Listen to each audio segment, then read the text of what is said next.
my mic on? What is up? It's fun to come back and do a solo stream for the nerds, but thank you anyone who's stopping by. I don't know if it's halftime yet. I wonder. I mean, 59:42. So yeah, probably not a huge rush to get back to the NBA. Thanks for stopping by, GM Trey, Johnny Chipsky. Why are you here? A really good question. So basically, I made proclamations about how I was going to do zero best ball. I'm tired of Rugman stealing my money, things like that. And then the schedule came out, and then Derrick Henry got 2 games against the Houston Texans in the playoffs, and his ADP is in round 3. So I decided I've got to go stuff some nerds in the locker. Though I guess I'm kind of being very nerdy, which is sort of the whole point of what's going on here. I'll try to explain like you are 5, but basically I've spent a bunch of time looking at game logs from the last 2 years to look at correlations between teammates, between opponents. I don't know. You could try and zoom in. This is really great stuff. But just compiled game logs looking at correlations, teammates, opponents, season long, week long, how players correlate to one another. Because obviously we talk about in best ball, week 17 is all that matters. But I haven't seen it well quantified. So here we go. I basically, what I've did to start was, and this is boring, so I'll try and go through this kind of quick, and then we can get into the fun correlation stuff. Kind of made my own rankings based on projections that I stole from Mike Clay from ESPN. If there's ever better projections, I'm going to use those, but this is all that we have. So just looking at targets, carries, rushing, etc. Plugging that in for underdog scoring.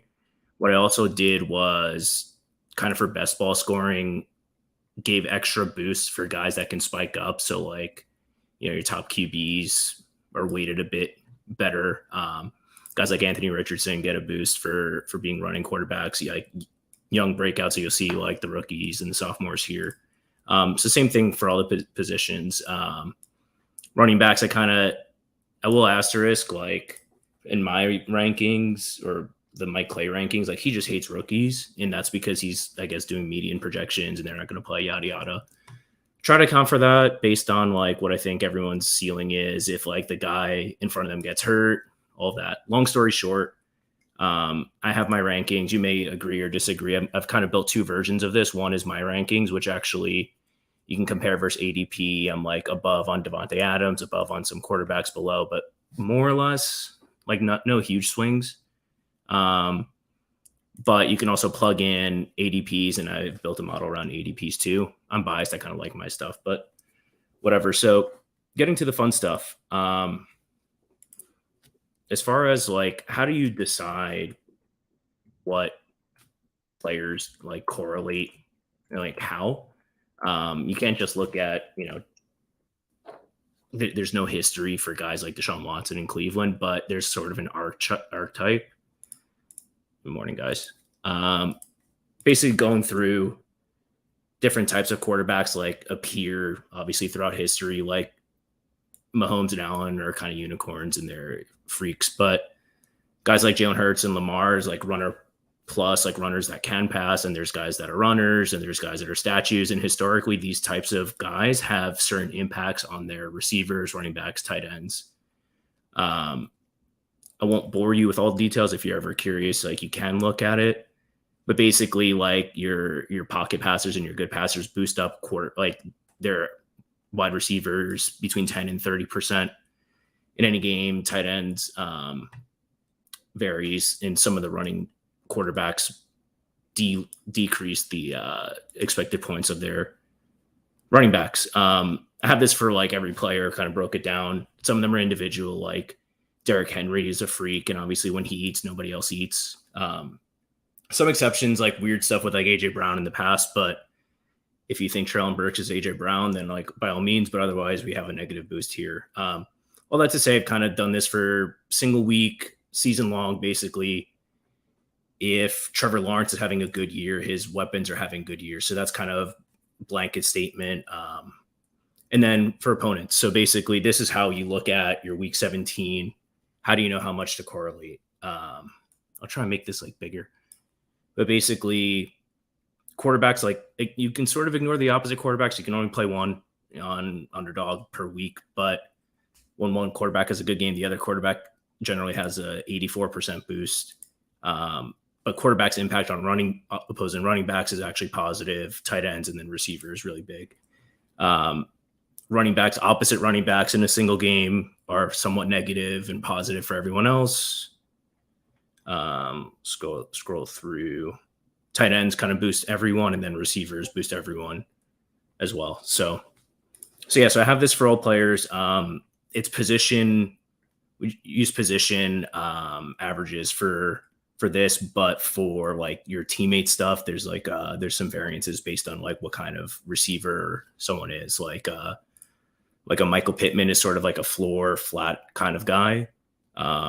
Whereas like a Mike Evans or like Chris Godwin versus Mike Evans is a great example. So like Chris Godwin will boost, if you have Chris Godwin, it boosts your quarterback 10% in a week, assuming Chris Godwin has a good week.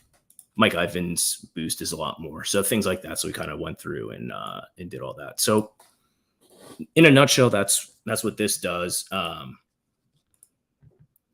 So like, let's pretend we have the second pick, and I'll just go through and do a live draft. It probably shines best, but like, let's say second pick, you have Jamar Chase. Let me make this wider so you can actually see the screen. So what this sort of does is second pick means your next pick is at 23. I take the 20 most likely players to be available. So 5 guys above 23 and then down to like the 20 ADPs past that. So basically what this says is like, if you have Jamar Chase, the best player for you is Patrick Mahomes. So based on my model, Mahomes' standard ranking is 11, kind of high. But because Jamar Chase playing KC in week 17 actually boosts Patrick Mahomes 2.7% for his projection. So this is basically, how do you decide how much correlation is worth rather than just kind of blindly assuming. Willis and Warsh. So basically, we're looking at the ranking sort of reconfigure every week for weeks 15 through 17, and then teammate boost for weeks 1 through 14, because not all of the money is in week 17 this year. Yeah. So not all of the money is in week 17 this year. Like it used to be week 17 is the only thing that matters now. I'd say like week 17 still mostly matters. It's like 2/3 of the prize pool. But what I did was, and this is kind of subjective, but you got to start with something. 25% of the correlation boosts I'm putting into week 17. Week 16 and 15 are about 1/3 of that. And then the rest in the regular season is the remainder. So it comes out to like 60-40 regular season versus final season. Because if you like over correlate, like there's a fine line between over correlating and under correlating. This attempts to solve for that. So the biggest boosts are, of course, going to be Jamar Chase with KC and obviously Cincinnati. So that's how 2.7% comes in. So Jamar Chase, for a specific example,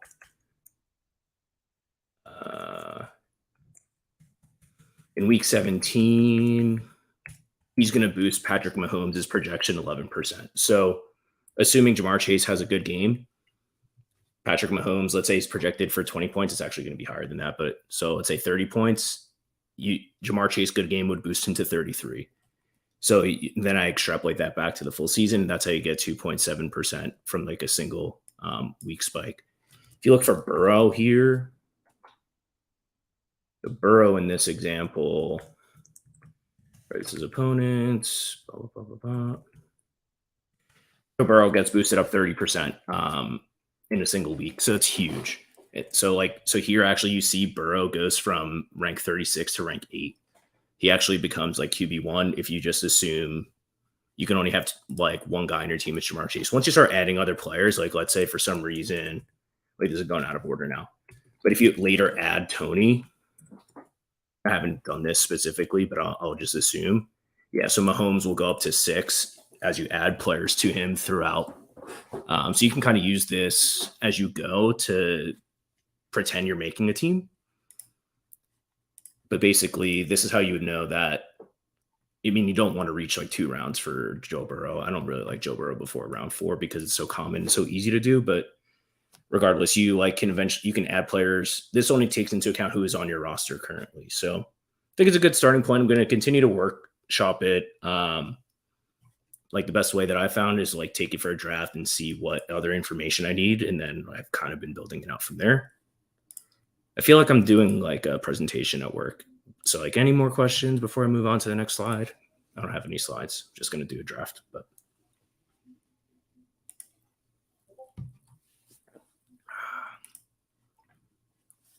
so hopefully we get an early pick. Like unshare and then reshare to get it into underdog so that we can actually look at stuff. BRB. Are we going to do a draft? Yes. Please hold. I should like feed the ducks or something. Keep me occupied. Waiting on 7 if anyone wants to like try and mess with my draft as it's going. I guess now there's a new puppy, so it might need some help filling, but entire screen. Let me know if this is like too small. I don't really know what I can do about it because it's just my screen size. But yeah, the Leone draft capital. It's a great point. So Leone did a really cool article. Like his manifesto has a whole bunch of stuff. It's overwhelming, but basically what I stole from this was how he sort of calculates based on your draft pick, like what the what the pick number, like adjusted draft capital is. So there's like guidelines like buckets 1 through 5, like top 20%. Where you can be over the bottom corner of the screen a little bit bigger. I don't know if this is any better. So try that. But yeah, like I try to, obviously I can't help myself. Like the receivers, I want to be in like bucket 2 or higher. Running backs, I'm usually not above bucket 3. So this is like bottom 20th percentile investment. This is 80 to 100 percentile investment historically. So a lot of success comes from these like heavy receiver buckets, but try and count for that with the rankings. There's also a ADP model. So if you don't like my rankings and like once I figure out what I'm going to do to make this like public and live, you'll be able to use like ADP rankings or even your own rankings basically to instead of using mine, and it kind of smooths out the scoring. And so it wouldn't be actual points per game. What it would actually be is draft capital adjusted scoring and just apply the boosts to that. So I think that's pretty neat too. I'll use the same example that I did before. So like if you're picking second and you take Jamar Chase, then Mahomes goes from a 19 ADP up to a proposed rank 13. So it's a little less aggressive than my model is. So like another interesting thing here. So Chase, so we're waiting for a couple more to fill. Chase and Higgins, because they eat like off of the same plate for the most part. If you don't have Joe Burrow, they're like pretty massively negatively correlated, and you'll see that across a lot of teammates, but especially Chase and Higgins. So like if you add Chase and then Higgins, like Higgins suffers a lot more than Chase here. So -3, -7 versus their base. But if you were to go add Burrow, they both become like massively positive. Yeah, I'm in BBM. So again, like by the math, like this is a really good start. It's just so common. So I really like to push it to here. And if you can get, oh, wow. Influencer 101. Look at that. I don't know if that's going to help me talk more or less being on the turn. Going to be filling some airtime, telling everyone who I want to pick. But Yeah, no surprise. Justin Jefferson, I think, is the for sure 101. And what's interesting, the Vikings are really interesting team historically for this kind of stuff because the Vikings, like you think of, they're not super high power, but they play in a dome, and Kirk Cousins not a great quarterback, but they're the type of team. This is anecdotally, but I can show you some game log examples of that. Yeah, you're dead with the ninth pick.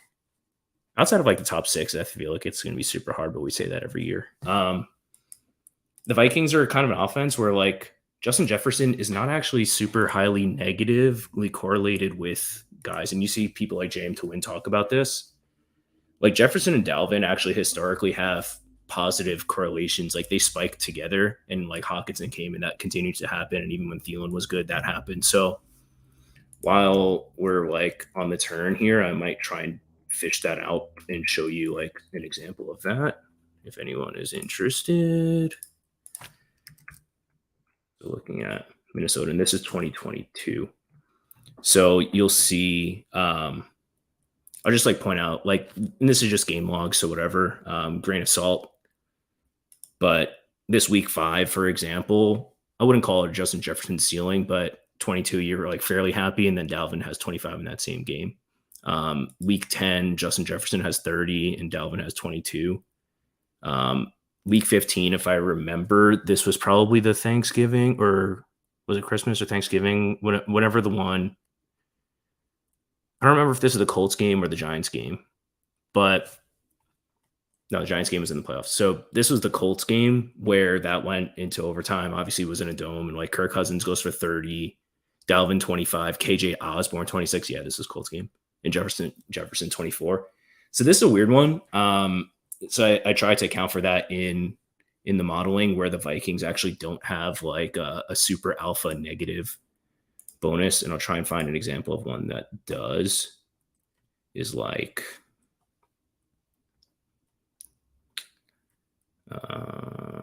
who are the alphas? So like Tyreek.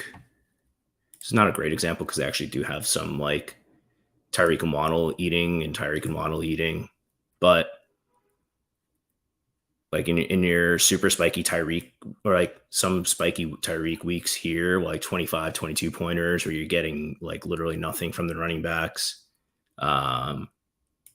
Same situation here. So I do like the Miami running backs, and that's just like a player take, an ADP take. I think Jeff Wilson and Raheem Mostert are like severely underpriced, and I do take them on Miami teams because over the season, if Miami does well, if Tyreek does well, it actually is positively correlated with Mostert and Jeff Wilson. But there's certain target hog guys like Tyreek, like Jamar Chase, who when they eat, it's hard for other people to eat relative to like, Justin Jefferson kind of spreads love here. So like Chase is kind of hurt, but so yeah. So I'll go back to the board. I don't know if this is big enough. I'll try. Jefferson, CMC. I've yet to build a good CMC team that I like. So like rankings wise, like very wide receiver and tight end heavy. I'm actually like way low on CMC. I think because a number of things, like one, it's really hard to build a team without a top first round receiver. And secondly, I think like the round 2, 3 running backs are just extremely good. I don't want to spoil exactly what I'm going to do here, but I think some of those guys are really good. And I don't think they'll beat CMC per se, but I think the gap between Ramondre, Josh Jacobs, guys like that, I think they're much closer to Bijan than say like whoever the receivers are going to be here is like DK Metcalf or something in this kind of room.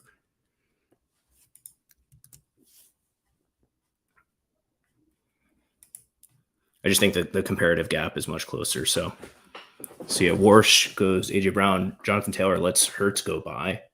Wonder if he's thinking, well, I don't know, because Devontae Smith is actually behind him. So that's interesting. DeAndre Hopkins goes here. Yeah, Josh Allen, Tyreek Hill. So what this would tell me actually, so it doesn't know who's off the board. It just kind of makes a guess. It tells me that Hurts is number one. I don't know that I'm going to go Hurts. I'm going to definitely go Derrick Henry because I just love Derrick Henry. He plays Texans twice. It's the whole reason why I'm drafting. So yeah. So then I'll punch in Henry. I'll kind of re-rank. There's nobody here has like huge correlations yet because there's only two guys. So it's sort of like a luxury pick and go between T or Hurts. Hurts ranks higher, but in this room, I think T Higgins probably gives me receiver points, and then I can ignore the position while everyone is fighting for scraps. So yeah, this gives me a lot of options here. Funny enough, sort of by accident, Justin Jefferson and T Higgins get like the tiniest like insert 1% meme boost because they play each other week 15. So that's actually nice because this year, wow, Jalen Hurts, huge slide. This year, if I recall, like it's harder to advance through weeks 15 and 16 compared to last year. So I put a bit of importance in those weeks. It's not exactly like a full GPP, but you still do want to prioritize like the fewest bets going right. So it's nice to back up early picks with correlation and kind of enhance your leverage there. If you're already making a bet, on T Higgins or Justin Jefferson or whoever, better to just stack more chips around it. Dude, you might get, DJ Moore and DeAndre Hopkins is just, I don't know. That's not great. Sorry if you're in here, DJ Nav 80, but I've seen better drafts for sure. And Warsh is either going to be in heaven or hell based on the next two picks here. Yeah, sorry. Now that sucks. If you had gotten Jalen Hurts at 33, that would have been. Chipsky, this isn't you picking second. Can't be. I mean, DJ Moore. People were taking DJ Moore there last year. Don't know that I like DJ Moore there. Mark Andrews. Yep. Going to play quarterback roulette. Again, trying to get a stack partner for Warsh. So yeah, just thinking about, I don't want to totally broadcast exactly what I'll be doing, but with a couple of picks here, you can start to look at how it impacts correlation. So Hawkinson, because of that full season boost from like betting on the Vikings offense, gets a minor. 2% isn't nothing. And then you can back that up with Kirk Cousins later. Hawkinson gets a boost here. Joe Mixon actually gets a boost for, that's just like a Bengals bet plus a little bit of that week 15 correlation. And then Aaron Jones, who I actually don't love, but at the 4 or 5 turn is probably not that bad. Gets that week 17 boost with Justin Jefferson. So there's a lot of interesting options here. Warsh got his, Lemandrew's at the 3-4 is really good. 2-spot hoping for Justin Fields to fall. Yeah, not going to be, I don't think it's going to be a fun draft for the 2-spot. Dingus, I don't know, man. I don't know about that. How do you do? Is it like this? So this is where I'm at. This is why we do it, folks. I'm trying to get this to 69%. All right, so there goes Hawkinson, who's definitely my top target.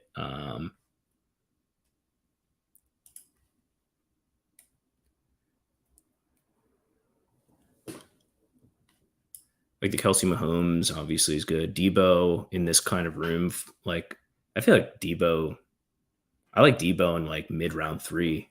To me, he represents like a clear tier break before you get into like the DJ Moore, Watson, Amari's. Like I think Debo, if you close your eyes and think about who can score 25 points in the last week, and Burrow would have been nice for me. You close your eyes and think of who can get you 25 points in the playoff weeks, like Debo for sure is towards the top of that list. So I've got a couple picks coming up here. So this would say like Mixon or Aaron Jones. I'll queue up Aaron Jones. Like I'm tempted to. So Gibbs would be a big fall in ADP. So 41 rank. So he's like right in that neighborhood. But receivers, yeah, I'll go Aaron Jones here because I'll just be building out that Justin Jefferson bet later. I probably do want to go receiver. I don't want to get it away from me here. Top receiver here is Godwin for me. Godwin versus like the Judy slip, but I'm just gonna go down swinging with my guys like Chris Godwin. So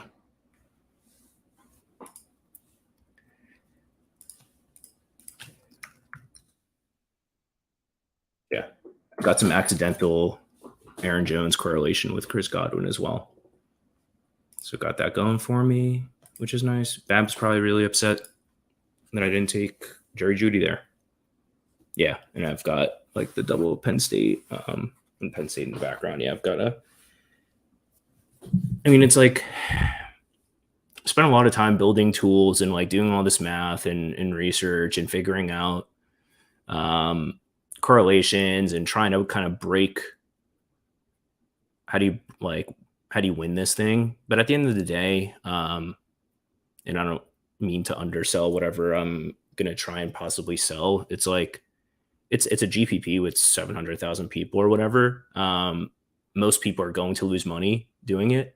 I think teams like tools like this and like good sound strategies will help you realize EV. But at the end of the day, if 90% of people are going to lose, I might as well lose with my guys. So that's going to be Chris Godwin.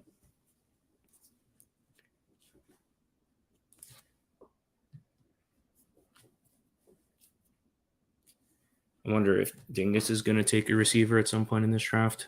Not yet. Not yet. George Kittle. So yeah, Jahmyr Gibbs. This guy, was this a 6 slot? With only one receiver through 5 rounds is definitely tough, but really nice values. I think Herzig would love that draft. Just click the guy that on the top of the value queue. Warshandig, Mike Evans. Mike Evans is one of those guys that like I just rank super high versus ADP. Like Mike Evans has played with some not great quarterbacks in the past. Like, yeah, Baker's not great and Kyle Trask or whatever, but like again, he's just one of those guys that I think like we saw it in week 17. And just so happens that Kerrane had Chris Godwin's like 15 or 20 points instead of Mike Evans's 50 points in week 17. But yeah, like Mike Evans is the definition of like close your eyes and who's going to score 25 points in round 5, like Michael Pittman versus Mike Evans. And like, I might be barking up the wrong tree with like an Anthony Richardson debate, but to me, it's no question. Like if you're talking about single week upside, Mike Evans versus Michael Pittman, we're talking about like quarterbacks that are bad and like how much they can help their receivers. Yeah, just like the way that Mike Evans scores, obviously, for this format. Tall spot, pissing all the way down. JSN's a guy that I just have 0 of. Just doesn't make sense to me. I don't know how he's going to get up over Tyler Lockett. Zay Flowers. I don't know if it's someone from Discord. I was like tongue-in-cheek, like pumping up Zay Flowers. Like if someone's going to win the Ravens out of the Ravens receivers, like bet on the rookie. But damn, 63 is early. Warsh must be cheating off of my list because I think Marquise Brown is obviously there's a lot of vacated targets there with Nuke. Admin note, I have DeAndre Hopkins like on the Bills. I haven't like taken away targets from anyone on the Bills, but I just changed his like thing to the Bills as he finds a team that'll get updated. Jordan Addison kind of stinks. I don't know that I like. He's only like somewhat positively correlated if I add Kirk later. that can get boosted up. So Traylon Burks is an interesting one I talked about, because that's like a Derrick Henry thing where if Derrick Henry is having a big game in week 17, Traylon Burks most likely is not. Especially now we actually have those totals out, and I've got this in here too. I don't let it influence me too much, but like Tennessee, Houston is I haven't updated this, but yeah, it goes like in the low 40s or high 30s, if I'm not mistaken.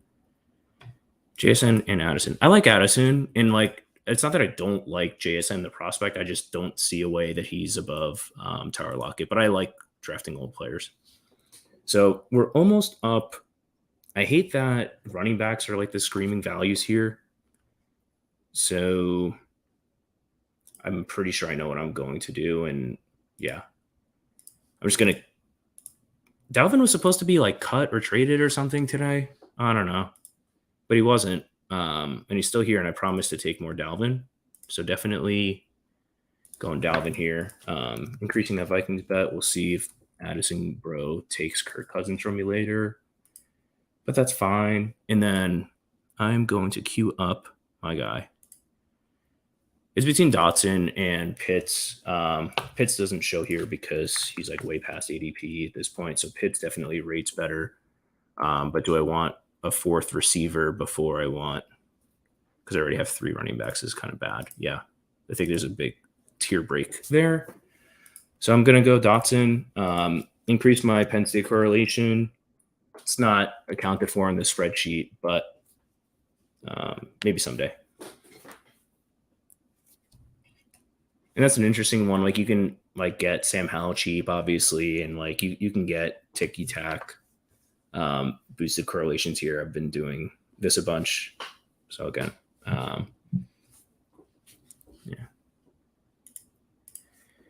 June 1st isn't a deadline, just the start of one. If they cut him, it's cheaper.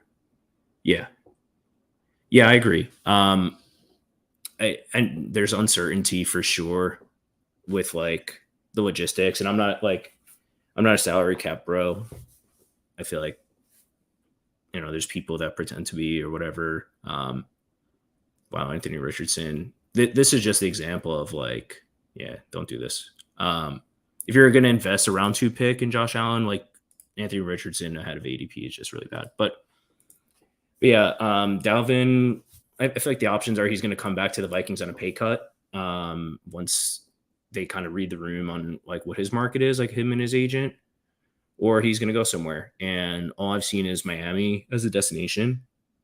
So if the 2 options are he stays in Minnesota. So by the way, Alexander Madison's ADP is 81. If Dalvin comes back, Madison's ADP last year was like 120 and he had a bad year. So I don't think that's like, I think Madison goes back to like a 120 or later kind of guy. So then Dalvin would only go up if he were to stay in Minnesota. And if he goes to Miami, like, what's his name? Devin, I don't know. I can't pronounce it. I won't pretend I've just been staring at spreadsheets that haven't spoken out loud in a long time. Like this dude in round 9 versus Dalvin and like, I don't know. Oh, Bryce Young. Okay. This is going to be a good room. I'm going to have to label this one. I feel like Dalvin's top 2 most likely landing spots, whether it's staying in Minnesota or going to Miami, like are definitely not hurting his ADP. So yeah, there's some uncertainty and like maybe you end up getting the correlation wrong. Like he goes to Miami and it screws up my spreadsheet, whatever. But it's hard to envision a place where Dalvin's ADP goes down. And by down, I mean lower. And by lower, I mean later in the draft. I don't know what the correct terminology is on that yet. But yeah, Bryce Young. Let's see. I mean, Garrett Wilson, Devontae Smith. Yeah. I guess this is a Flowers guy. I don't know. The Bryce Young, Miles Sanders, Cole Kmet. Yeah, let's see. How do Bryce Young and Miles Sanders correlate? Yeah. Like once you bet on like, not that this guy fucking cares because he just drafted Bryce Young 82nd, but just as an example, like having Miles Sanders on a team hurts Bryce Young because Miles Sanders, like his archetype is kind of like yards and touchdowns. He doesn't catch the ball a whole lot, so his eating kind of takes away from Bryce Young's eating more than like an Aaron Jones or Dalvin Cook take away from their quarterbacks. But if you were to later add, not later, but earlier have added like a Calvin Ridley, it actually will help. I have a target boost percent. I haven't done enough to like say like it's nice. It's sort of like a mini game that I play. It's like getting it up over like 10%. But I don't know if there's like a threshold that I would say is like good or bad or whatever. I'll just try and make like each pick decent in a vacuum and kind of reevaluate from there. I added this to kind of as like a team tracker to say like, everyone that I have, like, I don't need to correlate 18 out of 18 spots. I think some of those are a little comical, and I don't try and get more than say like 5 or 6 guys from one game, things like that. More than 4 from a team is kind of iffy, and then 2 from bring back. But yeah, I think like as you go and like you start thinking about the future of how the draft board shakes up, like once you have quarterbacks, like it gets into double digits fairly easily. This is going to be interesting because I don't like Evan Ingram. I can't take guys that I don't like. Can't take running backs. So Kirk Cousins, I feel like someone is going to, like at 104, he's probably not going to come back to 120. So it's like a reach per ADP, but this says like my base rank on Kirk Cousins is 96, but like I've already bet so much on the Vikings, he goes all the way up to 39. I don't think that's going to actually happen, but it's just a way to say like if you've invested this much, you better look at Kirk Cousins. Now at receiver, like the receivers are so bad. I don't like Michael Thomas. Like Sutton lets me bet on some Denver correlations later. I don't like Ingram, and I don't think I want any of these running backs. Could go Kamara and be done. Now I'm going to go Sutton. So Sutton is a guy who's like currently uncorrelated. Like I don't have to necessarily correlate everybody on this team. Like Dotson is so far, like Henry, Dotson, and Sutton are so far uncorrelated. I'm not suggesting correlate everyone.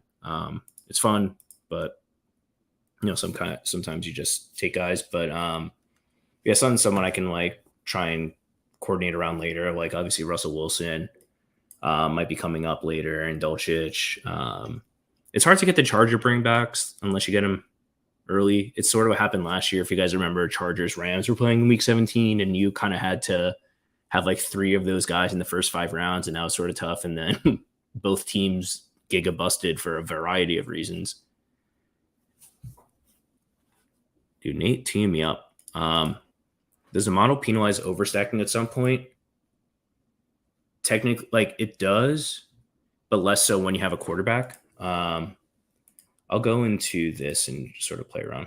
Thanks for that question. So like, I'll use the Chiefs as an example. So Kelsey like has a pretty good history, and I've looked at his numbers a lot. Once you add Tony, so like they'll positively correlate over a season because it's saying like, hey, the Chiefs are going to be good. Great. On a single game, they're actually negative, but on the season, they're positive, and that's out to be slightly positive. Fine. Let's say you had Pacheco. Now it's like, wow, you really like the Chiefs. I think if you start adding like another running back, yeah, it's slightly positive. MVS. Now what MVS has done, so adding MVS to this, so this doesn't have Mahomes, and this is all out of order, but whatever, it's just demonstrating. Having MVS is like, okay, MVS and Tony are in all likelihood not eating in the same games, and certainly not in the same games as Kelsey. Kelsey's less impacted, like the alpha gets less impacted by the betas in this scenario. But these guys kind of fighting for scraps. Once you add more, they go down. But then when you bring Daddy Mahomes in, everyone goes up, obviously. So the quarterback is the big engine here, and that sort of makes intuitive sense. But without the quarterback, like overstacking, so like if you ever get Chase and Higgins and you don't get Burrow, it kind of stinks. I think it's worth pushing it because having a 3rd round Burrow is tough. But like I actually don't know the answer to this. I'll look. So Tony's at a 16% boost. Yeah, if you were to take MVS out, Tony and Kelsey are 17 to 19%. If you add MVS in, they go down slightly because MVS has to eat, but Mahomes goes up. So you're like increasing. If tell me if this does or doesn't make sense. You're increasing your Mahomes bet by adding MVS, which is probably worth it, but then it kind of devalues your Tony and to an extent Kelsey bets. Um, Mahomes is a guy that like can support the most amount of situations like this. So like doing like Russ and Sutton and Dolchich and Judy. Like Russ can't support as many of them. Like they're going to be less boosted. Like all of the Chiefs guys were in the teens, and Sutton and Judy here 8%. It's hard for them to eat, and Russell Wilson can feed fewer mouths than Patrick Mahomes. So I try to account for all of that. Yeah. So that's basically like I also did some work on might be like a hidden tab here.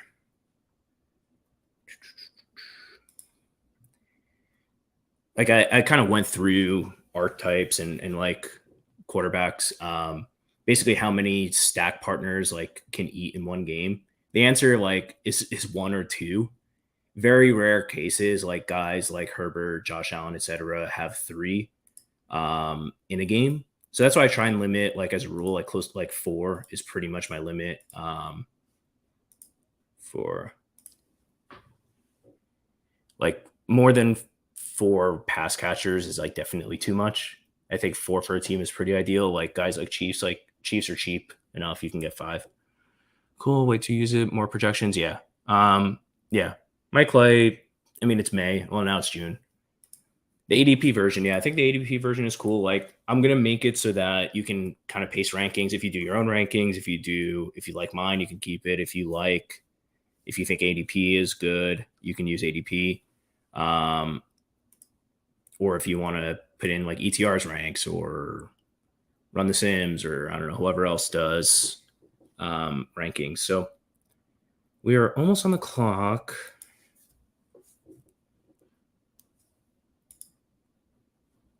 Don't have a tight end yet. Don't know that I care.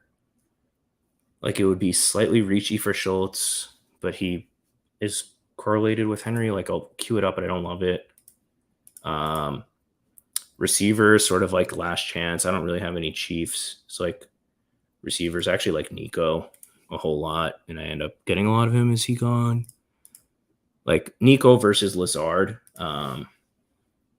It's probably going to end up being Lazard. Like if I type that in real quick. 11 versus Nico.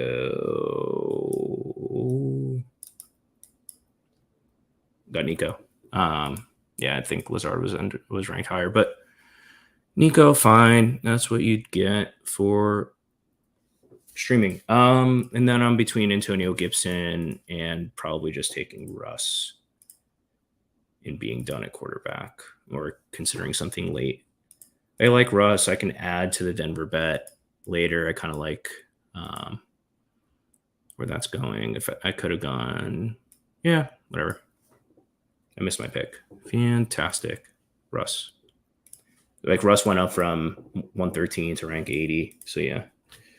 Give me Nico, who's a reach, but apparently a good value for me because of the Derrick Henry bet, and give me Russ. Yeah, so Russ brings like Sutton up, if you believe it, like 10 points per game. And this one thing that I will add. So I do use Mike Clay's projections, and once there's better ones, I'll update. What I basically built like add-ons for everyone.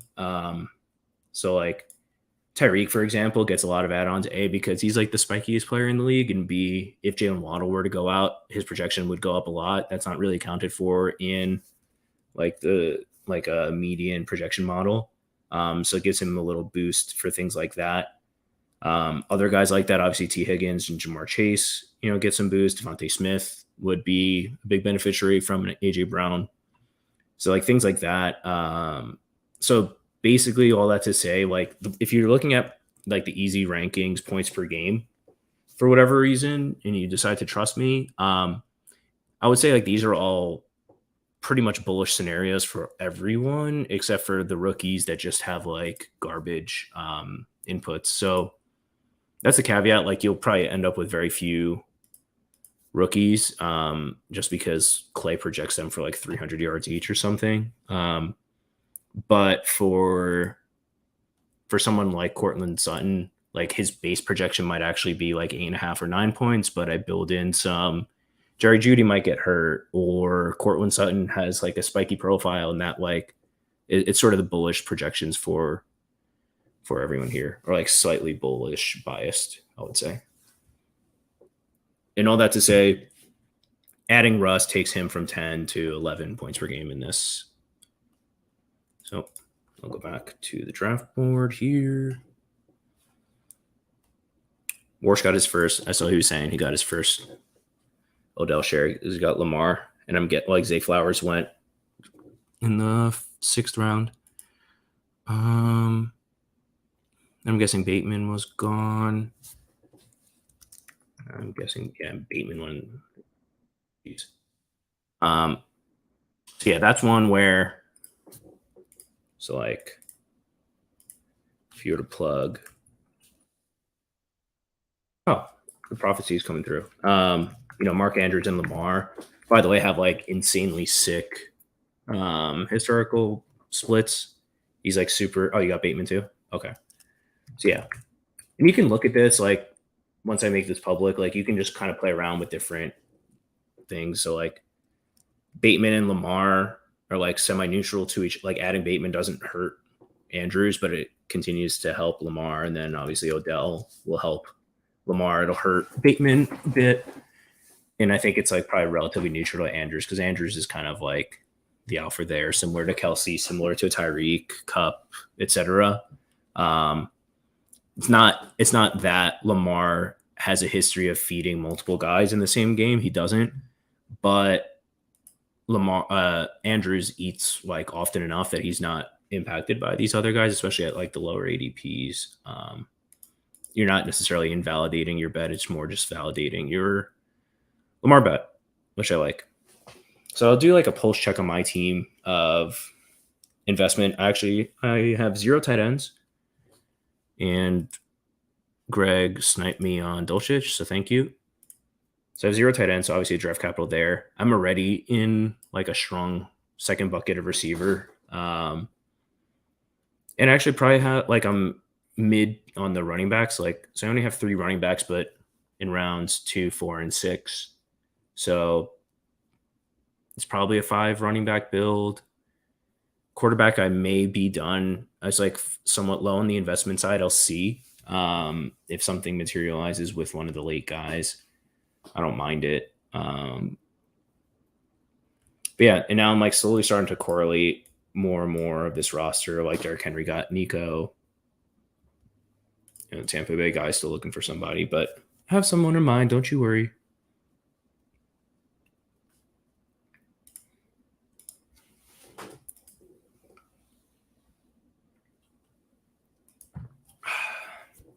I don't love, like, I don't know.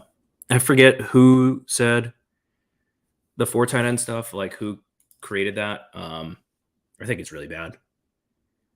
Like I've been running some sims, and if like people are bored and want to stink around, like I'll probably pull it up. I just think it's really bad.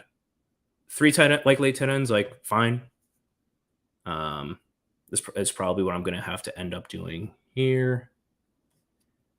No, man, really upset to not get Dalton Schultz. So now I don't know if I'm like back is against the wall here to take a tight end. Not necessarily. I'll look at Chig because I already have Henry, which is slightly negatively correlated, but Nico bet kind of opens up Chig for me. So I kind of like Chig, even though he rates a little lower than these guys. But sometimes you have to like trust the ADP and assume people are not idiots, And now I'm probably between KJ Osborne, continuing my Vikings bet, or Mostert. If I don't get Mostert, like I try and leave drafts with one of these guys every time. Mostert or Wilson. So let's see. Like I have them super highly ranked. And KJ Osborne, yeah, I'm gonna assume that I'm good on Vikings. Sorry, I almost autoed the guy I didn't want, so I got Mostert. I guess I'm hoping that Mostert doesn't get cucked by Dalvin. Mostert and Chig. I'll say so. Like this is kind of similar. I don't know. People are following what Brick is doing with Overzet, or independently of Overzet, but kind of shared on his channel. So he's built. It seems like it has some similarities to this in that it gives you, it tells you who to draft. That's sort of like an auto drafting tool. I think this is slightly different. Is like, well, it's you have to manage your own Excel file. Because I'm not a dev. Well, technically, maybe I am, but I can't. I'm not a web dev, and it's against TOS apparently. So no use spending resources on that. This is like a suggestion tool. Like I think there's still enough finesse. I like to say like this is just kind of a decision making tool, and it helps out your decision process. But sometimes you have to like feel it in your balls and take who you like. So yeah, so Chig actually is negatively correlated, like despite everything on this roster. So maybe I fucked up. It happens. One Blurgers. I don't know. I felt kind of like end of NFT market stuff. I didn't feel like doing it. Like if I want to, I can release them, but I wasn't super happy with how they ended up, and I didn't feel like spending more time and like resources on making it better. So I kind of just left it 75% finished. Can I get this on mobile? There is a Sheets. I mean, yes, you can. Oh, like it's just like slightly. It's more manual. Wow, this is going to be good. So Boomer holding it up. I don't know if you guys can see any of that, but like there's a Google Sheets app. So like you can go and like type it in, and like this is actually my draft, and you probably can't see it because I can't figure out where the camera is. But this is live and synced. So like once I put this up live, like you can make a copy and you can do it. I use this for like my slow drafts. I find it's like pretty helpful. As you see, like I've not streamed in 6 months, and when I did stream, I'm not really good at it, but I'm streaming and able to like keep up with the draft, and I haven't fucked up too bad. So like if you have like the screen space for it, it's on half of my screen now. I think it's pretty manageable to do for live drafts, but I think actually a really good use case for it is slow drafts. And kind of go through if people are bored and look at slow drafts for decisions and stuff like that. But yeah, technically it is available on mobile. There's a Google Sheets app.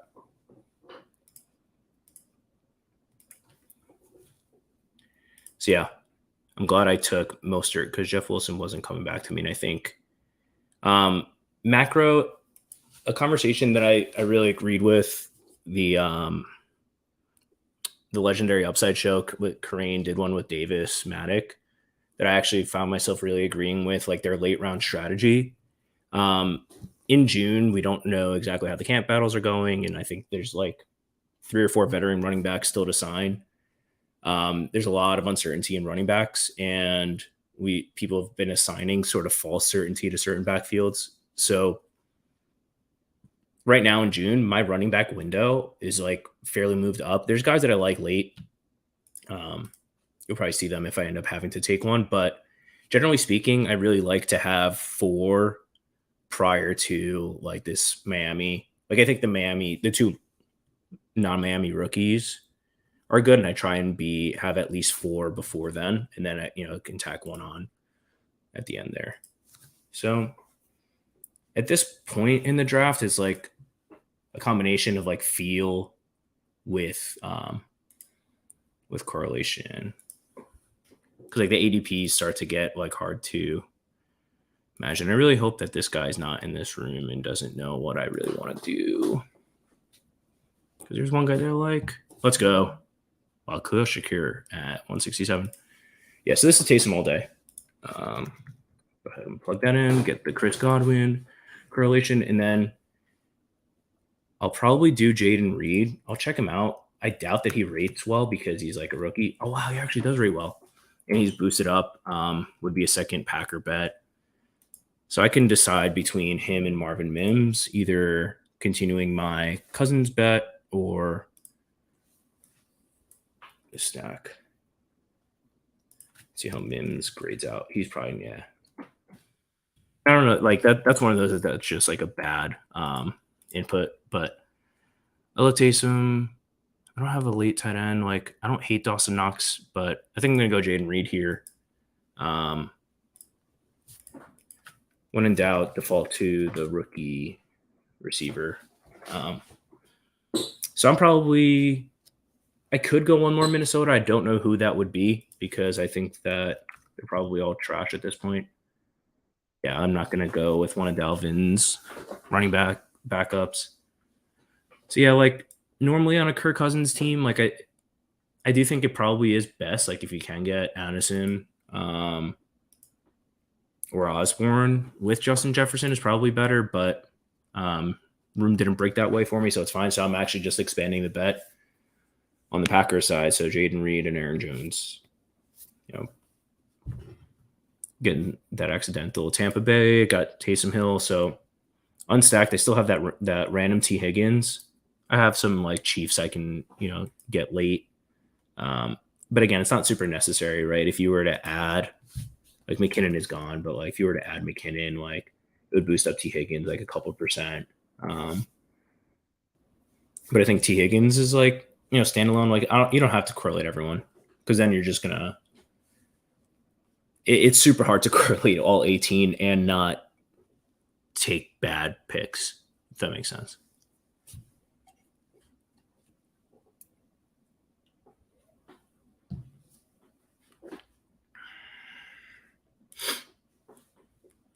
Shaheed, Warsh. So I can't tell. Like at the beginning of this, like I thought, when you get Garrett Wilson and Lamb, like this cluster, I thought this was going to be a big receiver room. But then this room got really weird. Like Mark Andrews Lamar falling is really weird.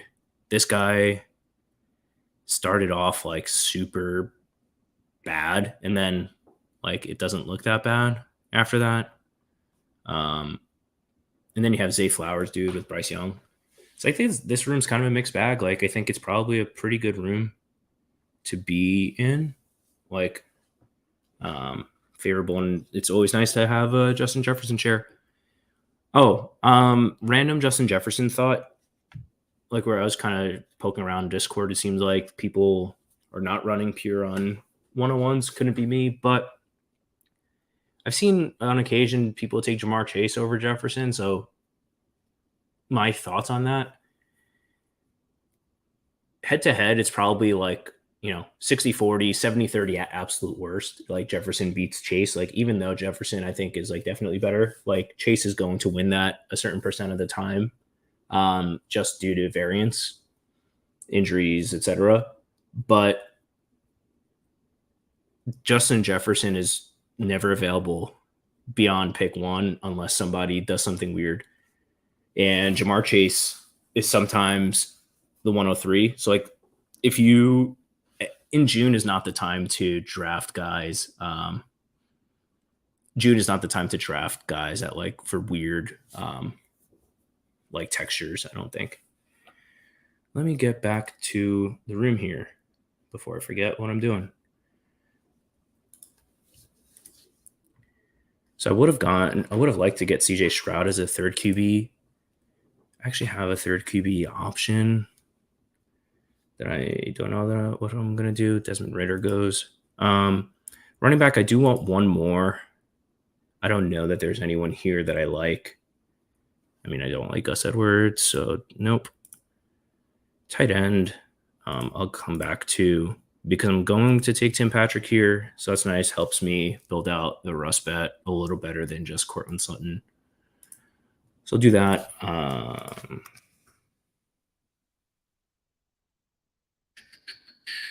DPJ. So that's just like a total random fall that is not correlated to my team at all. But I already have 8 receivers. I don't know that I need one here. Kelly for LAC, no. Mayor. I'm actually gonna go Sam Howell here because I have Dotson. And I kind of and like I'm low on the QB, and I was kind of in the tank there. So yeah, I don't have any Charger bringbacks. It's I think Josh Palmer gone. No, Josh Palmer's still there. So if Josh Palmer comes back, I'll consider it. I don't know if this is strong enough to be a 4 running back room, but I might have to turn it into one because you can't do it all. It's hard to be strong at all 4 positions. And I think I tried to do that. And then instead I am weak, very, very weak at quarterback. I don't know. What do you guys think? Do you think that this could be a 4 running back room? I don't think that I know that Kelly is going to be correlated. Not John Kelly. Kelly with the E. He's slightly positively correlated. I don't really know that he Justin Ross up. I was actually trying to save Justin Ross for the T. Higgins. Arm for the PSM. No, but thank you. No thanks. Yeah, for the giggles, do what you'd like. I just think it's so hard. It's such a premium at 101. And in my mind, any of these top 4, I would say, you can argue with me that CMC belongs there. I'll challenge you and ask you to show me a CMC team that doesn't suck at receiver. But when you have a opportunity to draft one of these 4 alpha wide receivers, in my opinion, you just can't pass it up. I think the importance there is too high. Yeah, so unfortunately, I'm gonna have to decide if I tack on a running back that scores very little for me, or a tight end that also is going to score very little, but I might actually need it because I only have Chicken Taysom. So that's where I'm at. I think it might have to be a 4 running back room. Yeah, Malik Davis was definitely one of my targets. Malik Davis. So now that Davis is gone, I'm probably not going to go with the running back. I don't really like anyone down here. Travion, and this is when you could start typing in names and stuff. Travion actually sort of, he correlates with T. Higgins a little bit. I don't love it. CEH, no. It's hard to see any of these guys. This is what I talked about with uncertainty. Inevitably in July or August, if I play this back, you'll be like, wow, you idiot. Michael Carter is actually starting week 1. But it's just, I think so many of these guys are going to be absolute zeros. And in a month, maybe one of them is round 16, maybe one of them is round 14 or 13. I just don't think that the uncertainty of James Robinson getting cut by the Pats, and now you've wasted a roster spot. So that's why I try not to take running back super late. So now I'm all in the tight end camp. I don't know if Michael Wilson is still here. I'll queue up. Yeah, Keontae. So Keontae's I understand the case for Keontae if James Conner and the veterans get sat, etc. I just don't if Henry and one of these guys isn't starting for me, I think the team is dead anyway. Now I can't see Keontae Ingram, who I don't have any Eagles. I can't see Keontae Ingram being the guy that I need. But again, in a month, I can take him on a team that it makes sense. It's just probably not the team for me for now. So yeah, Palmer would be a luxury pick just for this is kind of screaming out a sore thumb, kind of jacked up. And then Washington, I also don't have any bringbacks, but I've really bet on this Minnesota and Green Bay game. So see if I can find a tight end that makes sense, Logan Thomas. to keep betting on the Sam Howell thing. Yeah, the 3 QB, 3 tight end stuff is not ideal, but you don't always have your fastball. Don't always have the fastball. I kind of like Isaiah Likely here. Dude, Noah Gray? What the fuck is this guy doing? Yeah, so I'm going to just swing for the fences, I think, here. And I'm going to go with Likely. Because, like, I don't think, like, a 4-6 point per game guy is going to be it. Like, if Likely wins, he wins. And if he doesn't, he doesn't. I missed my pick. Great. Hopefully gave me Isaiah Likely.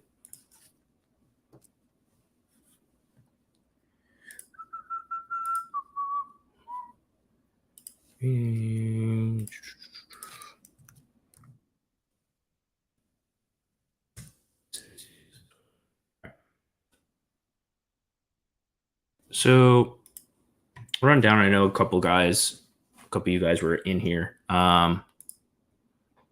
So I mean, we can do it in here, Likely. Yeah, look at that. Got the old Isaiah Likely, Raheem Mostert, week 17. Do it in my sleep. So yeah, overall, like this is an 8% boost. These numbers kind of meaningless because you don't get to use all 18 guys in any single week. But I've got positive correlation for almost every spot. Chicken Henry slightly negatively correlated. Probably could have been better off if I had gone Dulcich earlier and didn't really get any Charger bring back. So yeah, so not fully optimal, but that's kind of the idea. If you're not streaming, it's probably easier to get it done. But I took a lot of guys that I like, Chris Godwin, Jahan Dotson, Taysom, Derrick Henry. Like these are all my big exposure guys. If it works, it works. If it doesn't, it doesn't. I will look at Warsh's team. Like, and to me, like I've been doing this a bunch, so it's like somewhat easy. But like you can kind of plug this in. Like, let's pretend you're like doing a slow draft in like your Warsh's team. Like, it kind of autofill. So like AJ Brown, Jonathan Taylor, Mark Andrews, Lamar. Super correlated. It's like let's pretend like he's on the clock. Ended up going Mike Evans, who actually was like my top ranked receiver here. It's like you can look at that and compare that to what the board is looking like as you're doing like your slow drafts. Marquise Brown, Bateman, Montgomery. Wow, Juju. Ouch. Juju, Odell, Elijah, Dolchich, Tank, Jeff Wilson, Rashid, who for some reason the sheet like really loves Tyquan. Gus Edwards and Mac Jones. So if you were to recap, like you can like, I don't know, if you're really psycho about it, like you can probably make copies and like look at all of your teams. Other Elijah. Oh yeah. Elijah Mitchell. Good catch. All right, so you got the 10%, so better than me. So you could probably like make a copy of like all your teams if you really want to. Or like ones that you really liked or whatever. But yeah, so he went with a 2.682 low on running back investment and actually kind of high for everything else. Receiver probably less than average, but I think it's still pretty good. So 5 Baltimore is obviously kind of a lot. So Gus Edwards is fairly negatively correlated with Mark Andrews and Lamar Jackson just because Lamar, his rushing stuff. So that's kind of baked in. But you might be playing some ping pong and just an overall Baltimore bet. So like, that's fine. I get it. Tyquan and Mac Jones. So yeah, like sort of light on the bringbacks, but like this is kind of a hard room to get the stuff because I think people are stepping on each other's toes, like Jeff Wilson correlating. So yeah, it's like this is one way like you can look at your teams and it can kind of help you as you go. TBD on what I'm like planning to do with this. I don't know. I'm going to try and keep building out like that rankings, import, and adjustability. But yeah, if you have any questions, thoughts, feedback, find me on Discord at, I don't know. So I think it's like easy 116 hashtag 6969. I don't know how you would have found this if you didn't get sent this link on Discord. If you have any questions, like at me, I'm often online. And that's all I have for now. So thanks for tuning in. Good luck, and I'll see you in the streets. Cheers.